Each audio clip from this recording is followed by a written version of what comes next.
player standing. Swings out. Yampi still very much fired up. Gets himself 3 more kills in the round, and the Rolling Thunder crucially does not have to be used. So Team Liquid, they hold on to that, and they have other critical ults nearly online. Yeah, that's huge. The fact that you didn't have to use that. Look at Yampi, 27 kills so far on the first map. We might even go into overtime here if Team Liquid can make it happen.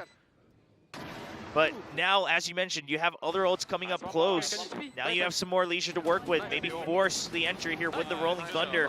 Set up some orbs in the plant for another ultimate. Grenade! Made out early. Very minor damage. Everyone otherwise healthy. Side player, Showstopper is online. He decides to pull the trigger on that one should the execution come in. There's the tap on the door. Orb being taken. Huntress Fury. So now having the ult, but secure it this time. Able to take out Keiko. That's the cue for Nats to start working towards another site, right? They don't have the raise for the explosive entry, so I mean, you he's have double to push fly. into tree. Side player, if he pulls the trigger on it, he's going to. Rolling Thunder in response, he gets pushed back, but still, he's got a rocket in his hands. He's just waiting. He's running low though, and they will be able to back away and get away from this. Actually doesn't even send the rocket out. Mystic somehow takes down Carpet, just charging in through that smoke. And Nat's still holding the site, but he can't check. Up in B heaven. Execute just sat here. There's no more flashes, the fault line not available. That's trying to get into a position. The smoke comes down. Crucially, Mystic helping escort them forward. Right now coming in, Expert looking like he actually wants to push that smoke, but it would almost certainly be a death sentence for him. Yeah, Rossi, I think making that call for him as well, just saying if we just hold this line, we can try to go for the retake. However, Saya needs to pick off the kills here. Squeezed between 2 different players. Mystic watching the door. I mean, he can make the call, so Enzo knows to just continue watching this line. No reason to overpeak from either side. Breaking through here seems nigh impossible. No, looks like they're prepared for a save. Looks like they just want to do some more damage here, try to take away some weapons. Most of them still can healthily buy up. Side player's suspicions very much confirmed there. Knows that he's made the right decision, and yep, it will just be the save. Nat swinging around towards that defender spawn. Looks like Excurid hearing the footsteps will be able to take him down, and Rossi finishing. Does get Mystic, so decent damage dealt here on the back end. 3 members surviving for T1, 2 for the side of Team Liquid. But they get us just 1 round away now from that overtime, and they still have the Hunter's Fury, and now they have the lockdown. Yeah, but T1, good call on the save, right? They wouldn't have all been able to buy out, especially not up to an operator. However, they have the Tour de Force online now, so we just saw the op drop right before the timeout was called. They gotta imagine they're gonna go for a double op setup once again. Tour de Force on one side, Saya player with the operator on the other. And, I mean, Team Liquid should be able to read this. You know, you look at the scoreboard, you see that ultimate online. You have to suspect it. T1 not a stranger to that setup. Here's to see what Team Liquid's answer is going to be. For now, pressure on here for T1 to try to just close out this map. End it right here, right now. Otherwise, we will be going to overtime, which is something that we've been treated to quite a bit in this tournament thus far. We'll have to wait and see. Comes out on top in that decision here. I love to see Excurid also being very vocal during these timeouts, right? The newest member onto the team. Well, I guess Rossi technically joined later, but in terms of his career in Valorant, you know, not much to show even in the Challengers circuit. But still coming in confident that he's gelling with the team, that he has an idea of how to navigate his opponents here alongside his teammates. And there it is. Vandal even bought up for Excurid as well, so he can be a bit more mobile after the initial hold with the Tour de Force. And it's going to be double ops on A. It looks like they just want to pressure that side. Make sure that Robo Control is absolutely theirs.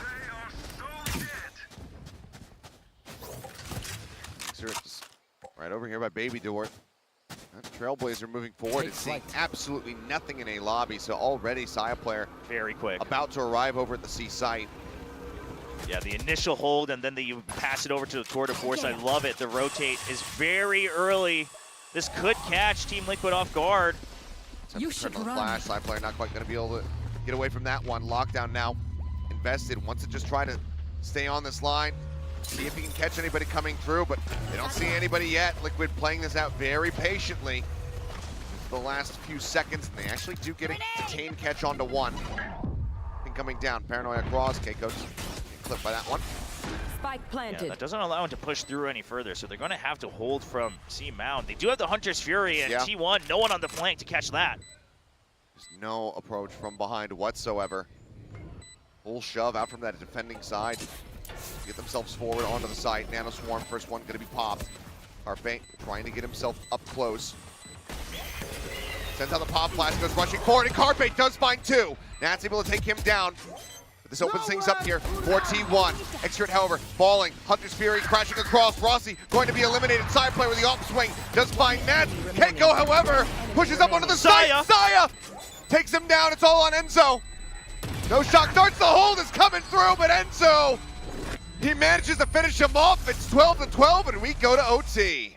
Man, what a retake from T1. Such heroic plays here. Carpe with the swing on the pop flash gets the double, and at that point, you start to believe a little bit. Rossi takes the hit on the Hunter's Fury just to get the half done, gives them a bit more hope. However, the biggest thing to me was as soon as they saw Carpe pop out, Keiko said, all right, I'm going to go on the flank. You have the Hunter's Fury, buy me time, and I will be that insurance plan.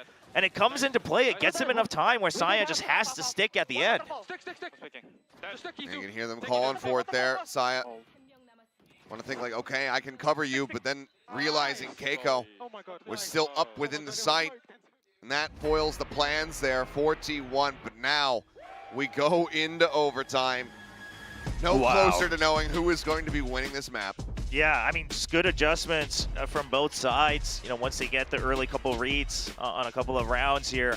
And then both of them clearly feeling a lot stronger on the defensive side of this map here on Lotus. So curious to see who's going to be able to crack the code a bit more confidently once they're on the attack. T1 will be first up to the podium. Well, one more timeout added into the banks here for Emil and Autumn to utilize.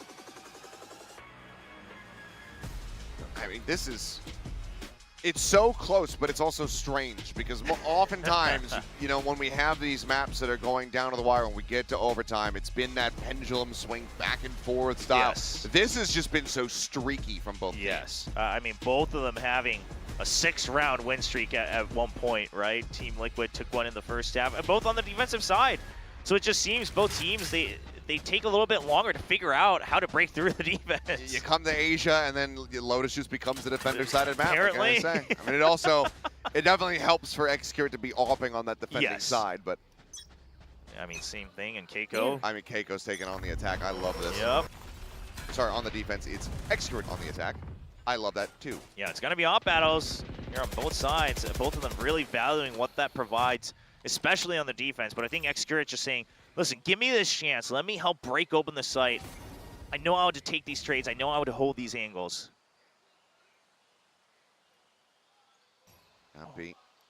But the turret's turret's behind Taylor. Turret will be cleared out. Now they know there's an open play. Jump around the corner, side play. Playing off the back of that flash beautifully, just fine. Nats gets taken out by Yampi, who's then quickly traded by Carpe. Oh, but the And so has the lineup, and it's just it's just not fair. Gets the elimination, but Rossi's quick to trade, so the man advantage is still going to be here for T1. Exactly, and you still have Izu as an insurance. He has a little bit more time. Both his teammates alive in the site. Now even Xcuriate exiting, so that buys him even more time. All theory points to T1 taking this round if Izu just doesn't get caught. Yep. Right now, it's looking very good for him. It's creeping up around the back. Keiko showing no idea whatsoever. Was scoped in. Ends up getting taken down. The shorty from that distance. Not going to get the kill that Rossi was looking for, so Mystic will take him out. But Xcuriate, he's got the lineup. He's got the kill, and T1 have got map point. And the big change here was just creep up. Don't use utility, right? Don't fight for early control. Just creep into the site. A little bit of 2023 VCT Pacific T1 showing up here in their colors. That's what they used to do once they couldn't figure out how to break into a site. They just started to say, well, if we just all pile in right at the last second, they'll never expect it. Sure, Enzo good, Odin, but Rossi was somewhat aware of it, able to get that swing around as soon as he hears those shots. Well, and that will be one of the final timeouts now being called here. Looks like it's actually T1. Oh. So Autumn wanting to just set a game plan going into what he hopes is this final round on defense to close things out nice and cleanly. Curious to see. I mean, I think probably them also trying to talk through, more so than their defense, instead of what is Team Liquid going to do here on the attack, right? That's always been the trouble here for both teams. And the big question is do you make the obvious call once again? Do you just go for a hard Rubble push? We haven't seen too much pushes out of mid from T1. A large part of that is, of course, you've got the Killjoy on this other side with that turret. However, it could be enough to slow down the movements of Team Liquid. And if there's no turret, it could really open things up in terms of options here for T1. See if that's going to be part of the conversation as we get ready to go back in. See, operator there, of course, for Xcurate. Enzo continuing with these Odin shenanigans. Still watching for any pushes out of mid here on the side of Team Liquid. It's the same setup that they had near the end as well on the very last round. Just set up for the early push out with the operator on Rubble and allow Saya player to rotate quick to the other side of the map.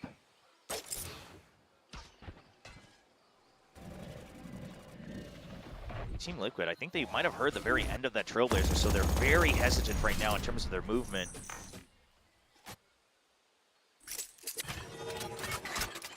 Xcurate just all on his lonesome, inching his way forward. Rendezvous set up to take him back behind Baby Door. Oh, this adjustment from Team Liquid, though. They don't want to give up the space for free. Okay, the drone will come out first. That will get cleared, and that's going to be him TPing back. Now, though, TUL can start pushing forward and garnering some space for themselves as Keiko mows down 3 outside of C. Taking that back. Low HP remaining on him, but now has a showstopper available. Oh, and without the spike getting planted, T1, they just have to wait. They don't know where it's coming from. They're not sure which direction it's going to be. Showstopper does get popped early. Keiko suspecting that someone's still going to be hovering nearby, and he is correct and will be rewarded. Now is on for an ace, potentially our second one here of this match. Holding the line, Xcurate. One standing between him, but man, he's instantly gotten it. A second ace for TL and a second round of overtime. Keiko all alone on that C side. You know, they just left 2. He's left after the pop flash comes out. T1 comes out swinging, gets the spray down on 3, and that just suddenly makes the round so much easier. Gets the anti-flash on his own. And absolutely gorgeous control. And the way they were set up too, right? Nats so far behind on Mound draws all the attention. And then Keiko able to just focus on his own shots, but what a round from the Rays on the side of Team Liquid. All righty. Well, now all timeouts have been used as Emil will get involved, likely say, okay, hey, by the way, good ace, but here's what we screwed up on that last event. Personally, I like to see it, right? As long as the players and coach, there's a good level of trust. I mean, this is how you continue to improve. You can never get too relaxed. And I think also, you know, just trying to think ahead here, make sure you can think about both sides here. Got a little thumbs up from Emil, so you love to see that. But I love the change from Team Liquid. They say, okay, let's see if they push out of Rubble again. You saw nothing on B, nothing on C. Okay, that's the push out of Rubble.